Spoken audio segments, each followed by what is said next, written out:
जय हिंद दोस्तों, स्वागत है आपका इंडियन न्यूज़ एनालिसिस के एक नए एपिसोड में। आज के अपने इस एपिसोड में हम अमेरिकी एयरफोर्स के अब तक के सबसे घातक एयरक्राफ्ट F-15 ईगल के बारे में बात करने वाले हैं।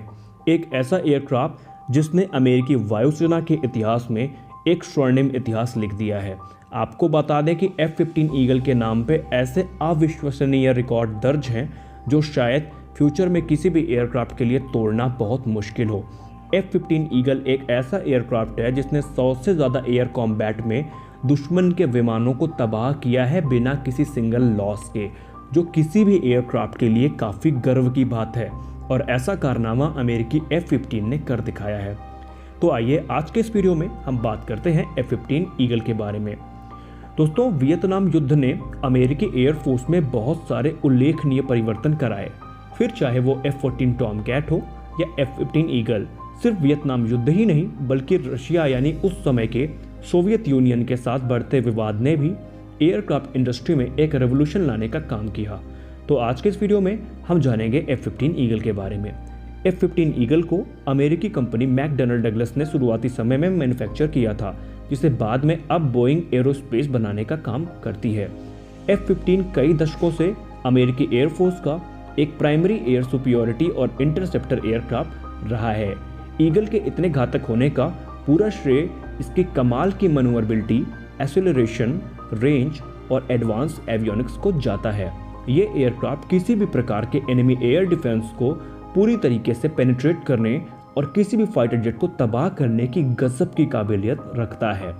इसके वेपन और फ्लाइट कंट्रोल सिस्टम को इस प्रकार डिज़ाइन किया गया है कि ये किसी भी दुश्मन जहाज से घातक एयर टू एयर कॉम्बैट कर सकता है और उन्हें बर्बाद भी कर सकता है। F-15 के सुपर मैन्यूवरेबिलिटी और एक्सेलरेशन का श्रेय इसकी high thrust to weight ratio और लो विंग लोडिंग को जाता है।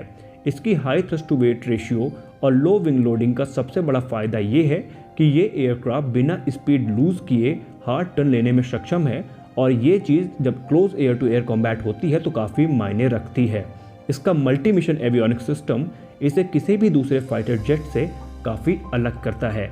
F-15 का head up display, advance radar, inertial navigation system, flight instruments, ultra high frequency communication, tactical navigation system इसे और भी घातक बनाता है।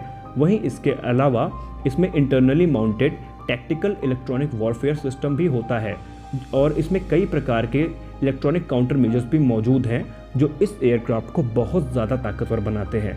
यानी F-15 अपने समय का सबसे एडवांस एयरक्राफ्ट था, और ऑपरेशन डेजर्ट स्टॉर्म में इसने इराकी एयरफोर्स के ऊपर कहर बरपाया था, और उस पर हम एक अलग वीडियो बनाएंगे। लेकिन अभी हम बात करते हैं F-15 के बारे में।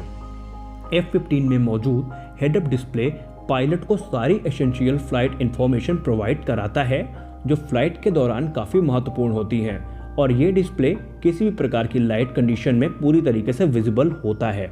डॉग फाइट के दौरान या एयर कॉम्बैट के दौरान ये पायलट को एनिमी एयरक्राफ्ट को ट्रैक और डिस्ट्रॉय करने की सारी महत्वपूर्ण जानकारियां प्रदान करता है, ताकि पायलट को बार बार नीचे ना देखना पड़े।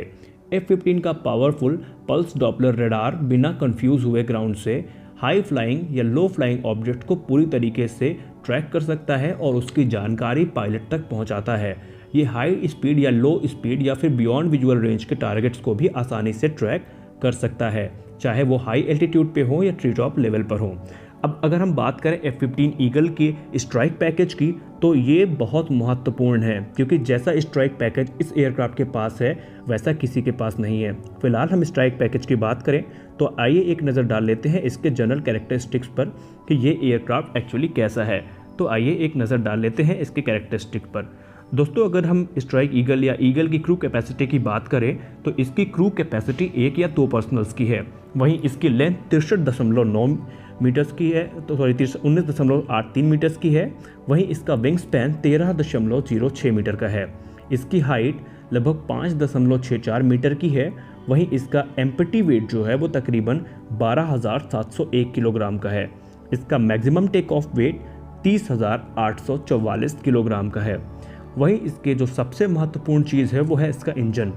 F-15 ईगल में 2 Pratt and Whitney F-100 engines का इस्तेमाल किया जाता है, जो कि आफ्टर बर्निंग टर्बोफैन इंजन है, और ये इंजन लगभग एक बार में 64.9 किलो न्यूटन का ड्राई थ्रस्ट जनरेट करते हैं, वहीं 105 किलो न्यूटन का थ्रस्ट ये आफ्टर बर्नर के बाद जनरेट कर पाते हैं।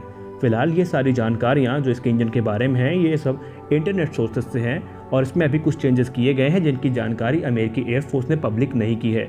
और कहा ऐसा भी जाता है कि इसमें कुछ इन्हेंस नए इंजन्स का इस्तेमाल किया गया है। वहीं अगर हम बात करें भारत के लिए जो बोइंग ने ऑफर किया है तो उसमें पूरी तरीके से इंजन्स को जो है मॉडिफाई और इन्हेंस किया गया है। तो ये हम जो बता रहे हैं ये F-15 ईगल के बारे में आपको जानकारी दी जा रही है। हम यहाँ पर ये नहीं कहते कि भारत को जो ऑफर किया गया है उसमें भी सेम कॉन्फ़िगरेशन होगी। फिलहाल अगर हम इसके मैक्सिमम स्पीड की बात करें तो इसकी मैक्सिमम स्पीड तकरीबन माक 2.5 है, यानी कि 2655 किलोमीटर प्रति घंटे की है। वहीं इसका कॉम्बैट रेडियस तकरीबन 1965 किलोमीटर का है और इसकी फेरी रेंज 5600 किलोमीटर की है। ये तकरीबन 20,000 मीटर की ऊंचाई तक सर्विस सीलिंग रखता है। वहीं ये +9 तक की जी लिमिट को बर्दाश्त कर सकता है। इसके रेट ऑफ क्लाइंब की बात करें तो वो तकरीबन 250 मीटर पर सेकेंड का है और इसका जो थ्रस्ट टू वेट रेशियो है वो लगभग 1.07 है। अब ये बात करते हैं इनके हथियारों की। F-15 ईगल में एक 20 मिलीमीटर की M61A1 कैनन का इस्तेमाल किया जाता है जो कि 940 राउंड्स की है। वहीं इसमें जो टोटल हार्ड पॉइंट्स हैं वो 11 हैं। इनमें अगर हम मिसाइल्स की बात करें तो इनमें AIM-7 sparrow, AIM-9 side winder और AIM-20 एमरम जैसी घातक मिसाइलें इस्तेमाल की जाती हैं। वहीं ये GBU सीरीज़ के सारे बॉम्ब्स को भी कैरी कर सकते हैं। एवियोनिक्स की बात करें तो इसमें बहुत सारे चेंजेस समय समय पर होते रहे हैं, जैसा कि हमने आपको एवियोनिक्स के बारे में पहले ही बता दिया था। तो इस बार अब आइए बात करते हैं इसमें रेडार्स की। इसका जो रेडार है वो काफ़ी ताकतवर है और इसमें ऐसा कहा जाता है कि अभी अमेरिका ने अपना जो सबसे एडवांस रेडार है F-35 में जो लगाया गया है वो उसमें लगा रहा है। फिलहाल इसमें जो रेडार है वो तकरीबन AN/APG-63 या AN/APG-70 से ऊपर के रेडार्स इसमें इस्तेमाल किए गए हैं। फिलहाल यहाँ पर रेडार को लेकर के कोई नई इन्फॉर्मेशन नहीं है जो नए एयरक्राफ्ट में यूज़ होते हैं। तो यहाँ पर जो रेडार का इन्फॉर्मेशन है वो पुराने F-15 ईगल्स को लेकर के है। फिलहाल अब आइए बात करते हैं कि क्या ये एयरक्राफ्ट भारतीय वायुसेना के लिए सही होंगे या नहीं। देखिए, अमेरिका का कहना ये है कि भारतीय वायुसेना के लिए जो एयरक्राफ्ट ऑफर किए जा रहे हैं अमेरिका की तरफ से वो अत्याधुनिक हैं और इनका कोई टक्कर नहीं ले सकता है। और उन्होंने ये भी कहा है कि वो भारत के लिए इसको कस्टमाइज़ करने के लिए तैयार हैं। लेकिन डिफेंस एक्सपर्ट्स का ये मानना है कि F-15 जो ईगल है वो काफ़ी अच्छा एयरक्राफ्ट है, लेकिन समय के साथ साथ चीज़ें पुरानी होने लगती हैं, फिर चाहे आप उसमें जितना मॉडिफिकेशंस करिए। लेकिन यहाँ पर भारतीय वायुसेना ने ऑफिशियल वक्तव्य नहीं दिया है। अगर हम बात करें तो भारत को चाहिए एक मल्टी रोल फाइटर एयरक्राफ्ट, लेकिन F-15 जो ईगल है वो बेसिकली एयर सुपियोरिटी एयरक्राफ्ट के तौर पर डिज़ाइन किया गया है। ये बात दूसरी है कि इसका जो स्ट्राइक ईगल वेरिएंट है उसे हम मल्टी रोल मिशन के लिए इस्तेमाल कर सकते हैं, लेकिन ये एक dedicated multi role fighter aircraft नहीं है। तो यही एक कारण भी हो सकता है कि भारतीय वायुसेना इस पर ज़्यादा इंटरेस्ट ना दिखा रही हो। तो फिलहाल के डिफेंस अपडेट में बस इतना ही। मिलते हैं अपने अगले वीडियो में।